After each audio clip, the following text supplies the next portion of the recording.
Because one thing, Rob, in this whole John Gruden thing, and he's out of the league now, so I get it. But if Bruce Allen was in the league, he'd be under fire as well. Yeah, he'd be out as well. He'd be gone. He'd be gone because, and that's the interesting thing. Like Bruce Allen is running a football team, and he's accepting these emails. Never stop the language, Chris. You know what I mean? Like you could get something and say, "Oh, yo, don't be sending me this." You know what I mean? Like, what is this? So and to work emails too, which is he was getting them to work email, right? Yeah. This is why that they're uncovered. A lot of people asking how'd they get these? Where are these emails? These are work emails. Right, absolutely. And for those that might not know, they're wondering how in the world this thing came about. Well, the Washington football team was under investigation for a toxic culture. Right, work environment. Yeah, work environment. And in the midst of, investigating, they found, 650,000 emails. Somebody has to go through those. Yes, and Gruden, that's where the Gruden emails came about. And Rob, a lot of people, and rightly so, a lot of people are wondering and thinking, hey, among that many emails, was Gruden really the only one that sent coarse, insulting, negative emails? Probably Some people are wondering if he's the fall guy. Rob G, kind of explain, because this isn't over in that regard. Yeah, I know Jason on that. What is that podcast in the morning? What is it called? Jason McIntyre on Straight Fire. Oh, Straight Fire. I'm sorry. I thought it was hot. You never miss Straight Fire. Right, that's right. No, I heard him say something about him being collateral damage. Yeah. So Rob G, explain. So what's going on? There was that big Washington Post investigative report. This might have been a year and a half ago now. I remember. Detailed a lot of bullying, sexual harassment. It was a really bad scene in the workplace at Washington. So the NFL commissioned its own investigation. They determined that it is a toxic workplace, that they need to be held to a higher standard. However, the NFL also said, we don't want a written report. We don't want anything public. Just give us an oral explanation of your findings. So what the NFL did, which was smart on their part, is they dumped this oral report, on July 1st, heading into a holiday weekend. So by the time anybody realized what was going on, it had already been old news. Nobody cares anymore. Daniel Snyder gets a $10 million fine. He gets moved off of day-to-day operations because he was negligent, and everybody in the front office has to take basically sensitivity training. Right. They thought that was the end of it. Now, flash forward to this past week. We don't know exactly who it was or why it happened, but the emails involving John Gruden's commentary were leaked out to the Wall Street Journal. Now, let me tell you this before people, because I hear this all the time. Well, that's not right to leak. Some of the greatest journalism in this country came from sources, people passing. Oh, absolutely. They're like this is journalism, okay?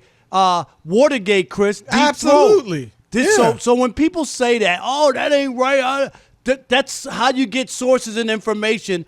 Or whistleblowers, people who see stuff and then find journalists to be able to send it to them so that they can see it and expose it. So people who what's important, Rob, is it the truth? Is it that? And is it harmful to society? Exactly. Or in the context of sports, which this was what Gruden was doing, it can be harmful to society. Sure. Those types of attitudes. But that's really this isn't just everyday gossip. You know what I mean about what's going on at the water cooler. This is stuff that's important to society. But go ahead, Rob G. So there's a group that wants the rest of the emails made public. Correct? Oh, there's plenty of groups now. I mean, you've had Mike Florio from Pro Football Talk. You had USA Today, Yahoo Sports. They all put out their own opinion pieces saying, look, what John Gruden did was, disgusting, repulsive. His commentary should not be tolerated in the NFL.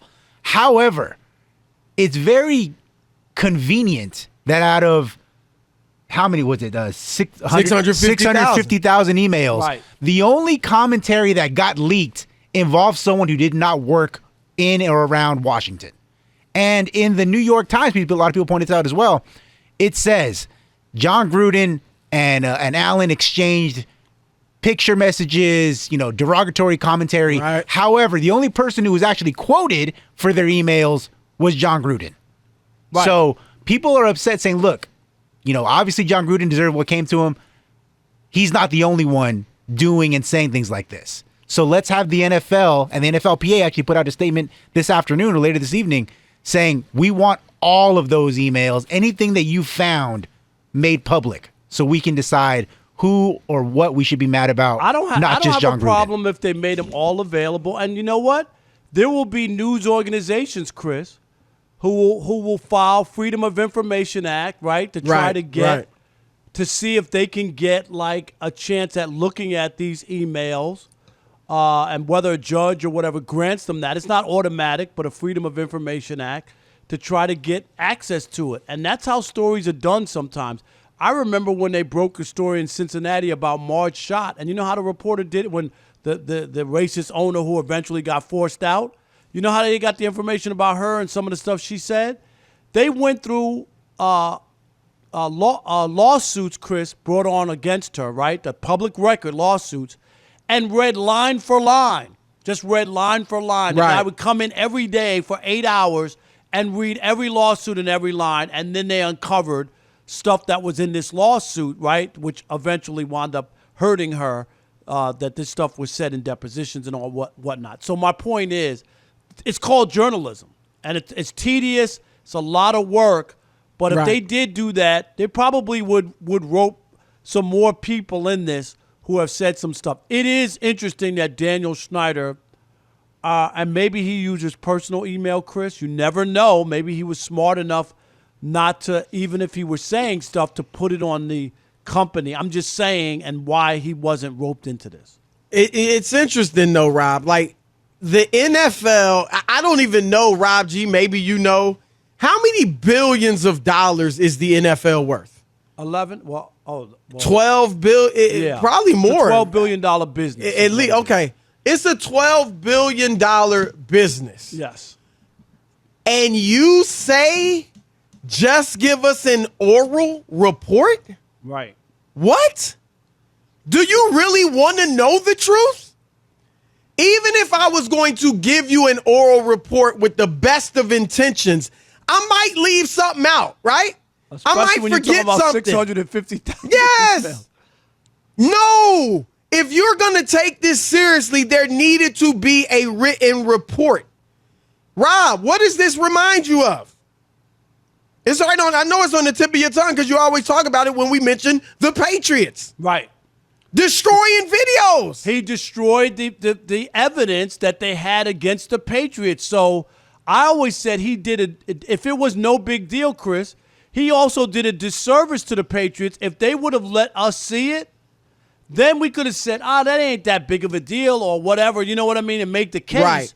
But he destroyed it. Roger Goodell had the tapes destroyed. That was a mistake. That should have never happened. We should have been able to look at it. No. And we didn't No get way. it. You're right.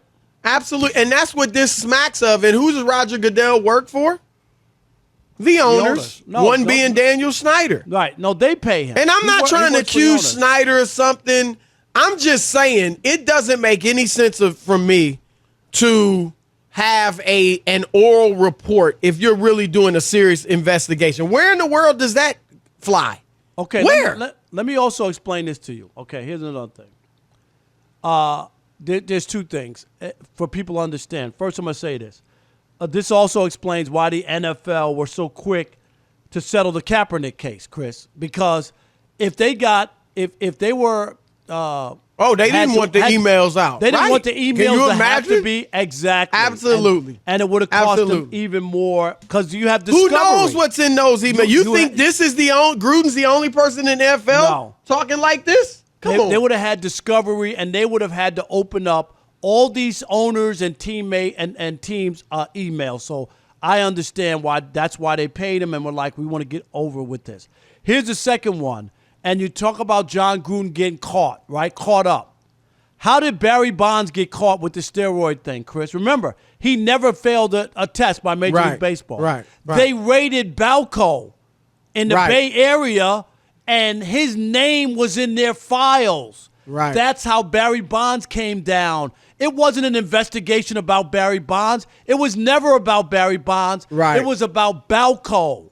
This is the same way John Gruden just got caught up. This is what happens when people start digging and do investigations. Sometimes other people they're not even targeting get caught up in the net. Rob, leagues are not going to expose any individuals that they don't have to. I was talking with somebody in the NBA, a front office executive recently, last week, about this. If the league found out one of its top players was using PEDs, they wouldn't put it out there, I don't believe. And look at Mark McGuire. You mentioned the Balco investigation. How were these things uncovered? It was journalists. Right. It was there was a journalist that saw some Andro in his locker. Mark McGuire's locker, and that's how he came. Baseball knew what was going on. Maybe not necessarily McGuire, but they knew, or they probably knew, him. Right. Yeah, their thing that it was the '90s. Who knew? Please, everybody knew about steroids in the 1990s, right? So my point is, the fact that Gruden did get exposed, was it the league that allowed it or did it, or was it some other league? Who knows? But it is interesting, and people are bringing up and what people want, what I want. I'm about fairness, and fairness is that John Gruden should have lost his job, but if he's the only person doing it, that's fair. But if they have evidence of other stuff like this going on with other people, then Gruden should not be the only one to take a hit. Well, that's all I'm I'm saying. I agree. If the league has information about somebody else and they're withholding it, Chris, I'm with you. Right. But it doesn't excuse John Gruden No, for not what at all. he did. Right. He was wrong. He was Period. wrong, and people who keep making that argument, I just don't. You got caught. Chris, everybody speeds down the highway. Does everybody get a ticket? No. But if you were speeding and you get pulled over, they give you a ticket. Right. But if I speed also, I shouldn't be waving my finger in your face because you got caught.